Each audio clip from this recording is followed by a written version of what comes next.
Stock మార్కెట్లో అపార అనుభవం ఉన్న ఏంజల్ బ్రోకింగ్ సంస్థలో డీమ్యాట్ అకౌంట్ ఓపెన్ చేసుకోండి. కేవలం 5 నిమిషాల్లో మీకు డీమ్యాట్ అకౌంట్ ఓపెన్ అయిపోతుంది. Zero cost. మీరు ₹1 కూడా పే చేయని అవసరం లేదు. కేవలం మీ దగ్గర ఉండవలసింది మీ PAN card, Aadhaar card, bank account. ఈ వీడియో కింద ఉన్న లింక్ క్లిక్ చేస్తే కేవలం 5 నిమిషాల్లోపే డీమ్యాట్ అకౌంట్ ఓపెన్ చేసి ట్రేడింగ్ కూడా స్టార్ట్ చేసేయచ్చు. సాలార్ ఇదొక కుర్చీ కోసం జరిగే పోరాటం. సేమ్ కేజీఎఫ్ లాగా అన్నమాట. అక్కడ కేజీఎఫ్, ఇక్కడ కాన్సార్. శృతి హాసన్తో కథ మొదలవుతోంది. తండ్రికి తెలియకుండా ఇండియా వస్తోంది. కాన్సార్ మనుషుల నుంచి ఆమెకు ముప్పుండడంతో రక్షణ కోసం దేవాన్ని వెతికి పట్టుకుంటారు. అతను కాపాడుతాడు. ఇక్కడే మరో క్యారెక్టర్ పరిచయం అవుతోంది. ఆమె ప్రభాస్ మదర్. ఫస్ట్ హాఫ్ మొత్తం ప్రభాస్ ని కంట్రోల్ చేసేది ఈమె. ఎందుకు కంట్రోల్ చేస్తుందో తెలియదు. అది సెకండ్ పార్ట్ లో ఎంతలా కంట్రోల్ చేస్తుందంటే కొడుకు చేతిలో ప్లాస్టిక్ కత్తి చూసినా సరే తీవ్ర ఆందోళన చేసేస్తుంది. ఆవిడ ఎందుకు అలా ప్రవర్తిస్తోంది, 7 ఏళ్ల క్రితం ఏం జరిగింది అనేది మనకు చూపిద్దామని సెకండ్ హాఫ్ మొదలు పెడతారు.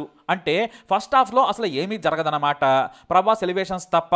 ఇక సెకండ్ హాఫ్ కాన్సార్ కర్త అంటే రాజమన్నార్. ఈ క్యారెక్టర్ జగపతి బాబు చేశారు. ఆయన కుర్చీ మీదే కన్నేస్తారు. ఫస్ట్ హాఫ్ లో అసలు క్యారెక్టర్లే లేవనుకుంటే ఇక్కడ ఒకేసారి 10 మంది మన మీదకి దాడి చేస్తారు.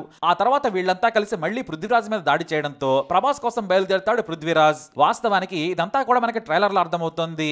ఇప్పుడు ప్రభాస్ వచ్చి కాన్సార్ మొత్తాన్ని చుట్టేసి పృథ్వీరాజ్కి ఇస్తాడు అని మనం అనుకుంటాం. కానీ అక్కడ అలా జరగదు. ఏం జరుగుతుందో మీరు తెర మీద చూడండి. అన్నట్టు మరో విషయం, ఆ కుర్చీ కోసం Russia army, Ukraine army, Afghan లష్కర్స్ ఇంకా ఇలాంటి వారిని మరో 10 మంది ఆర్మీలను తెచ్చుకుంటారు. వాళ్ళు కూడా సెకండ్ పార్ట్ లోనే వస్తారేమో. ఫస్ట్ హాఫ్ లో మాత్రం కనపడలేదు. అండ్ వాళ్ళ గన్స్ కూడా పని చేయలేదు. ఇక సినిమా ఎలా ఉంది అంటే దర్శకుడు Prashanth Neel Game of Thrones పూర్తిగా ఈ కథను రాసుకున్నట్టుంది.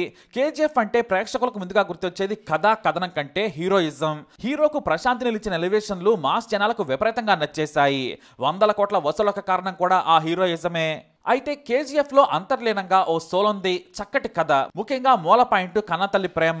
సలార్ విషయానికి వస్తే ఆ హీరోయిజం మిస్ కాలేదు, కానీ కథ మాత్రం ఖచ్చితంగా డిసప్పాయింట్ చేస్తోంది. బయట ప్రపంచాన్ని లోనికి రానివ్వకుండా శత్రు దుర్భేద్యమైన కోటను ఓ తండ్రి నిర్మించడం, ఆ తండ్రి స్థానం మీద కన్న కొడుకులతో పాటు శత్రువులు కన్నేయడం, తమ వంతు ప్రయత్నాలు చేయడం, బయట నుంచి లోపలికి వచ్చిన ఒకడు అందరినీ చిత్తు చేయడం వంటివి మనకు కేజీఎఫ్ ని గుర్తుకు తెస్తాయి. ఫస్ట్ హాఫ్ విషయంలో కంప్లైంట్స్ లేవు, అలాని కంటెంట్ కూడా లేదు. ప్రభాస్ కట్అవుట్ మాత్రమే ఇక్కడ కంటెంట్. ఆ ఎలివేషన్స్ ఫ్యాన్స్ ప్రేక్షకులను ఎంటర్టైన్ చేస్తాయి. ఇంటర్వెల్ తర్వాత మూవీ ఒక్కసారిగా హైపిస్తుంది. పృథ్వీరాజు, ప్రభాస్ కలుసుకునే సీన్లు సినిమాకి హైలైట్ గా ఉంటాయి. సెకండ్ హాఫ్ మొదలైన ఓ 40 నిమిషాల వరకు కూడా ఆడియన్స్ థ్రిల్ ఫీల్ అయిపోతూ ఉంటాడు. ప్రభాస్ ఎప్పుడు ఏం చేస్తాడని విజిలేయడానికి రెడీగా ఉంటారు. ఆ కాన్సార్ లో ఆడవాళ్ళని ఇబ్బంది పెట్టే ఎపిసోడ్ హైలైట్ గా సినిమాకి నిలుస్తోంది. ఇక అక్కడ నుంచి మనం సినిమా మొదలైందనుకుంటాం. కాదు, సహనం మొదలవుతుంది. ప్రభాస్ పృథ్వీరాజ్ జైలు ఎపిసోడ్ అయితే చాలా దారుణంగా ఉంటుంది. చాలా మంది కుర్చీ కోసం కుతంత్రాలు పన్నుతారు. ఎవరెవరు ఏంటి అనేది చిన్న గందరగోళం ఉంటుంది. అయితే క్లైమాక్స్ లో మాత్రం ఓ ట్విస్ట్ అద్భుతంగా ఉంటుంది. ప్రభాస్ అసలు ఎవరు అనేది అక్కడ పరిచయం కావడంతో ఆ రెండో పార్టే శౌర్యాంగ పర్వం. Salaar cease fire action highlight అవుతుంది, కానీ కథ ఏమాత్రం కాదు. ఎమోషన్స్ సైతం కనెక్ట్ అయ్యేలా ప్రశాంత్ నీల్ తెరకెక్కించలేదు. మరి ఈ సలార్ లో ఏముందని చూస్తే మాత్రం హీరోయిజం, హీరో ఎలివేషన్లు అంతే అని సింపుల్ గా చెప్పేయచ్చు. ఇక నటీనటుల విషయానికి వస్తే ప్రభాస్ 6 అడుగుల పైన ఉంటారు. అందుకని అతను బాగా ఎలివేట్ చేశాడు దర్శకుడు. అది అతనికి వెన్నతో పెట్టిన విద్య. ఇక ఈ సినిమాలో ప్రభాస్ చాలా సీరియస్ గా ఉంటాడు. దానికి బాగా సూట్ అయ్యాడు కూడా. పృథ్వీరాజ్ సుకుమారన్ విరామం ముందు వస్తాడు. అతను కూడా బాగా యాక్ట్ చేశాడు. శృతి హాసన్ పాత్రలో బరువు లేదు. ప్రభాస్ ని ఎలివేట్ చేయడానికి పనికొచ్చే సీన్స్ లో కనపడింది అంతే. ఇక అక్కడక్కడ సెకండ్ హాఫ్ లో దర్శనమిస్తూ ఉంటుంది. ఇక జగత్ బాబుకి రెగ్యులర్ పాత్ర. బాబీ సింహ, శ్రీయారెడ్డి ఓకే.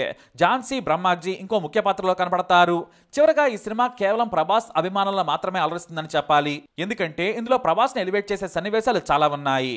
కథానాయకుడు అనగానే తెలుగు సినిమాలో మొదటి నుంచి చివరి వరకు ఉంటారు.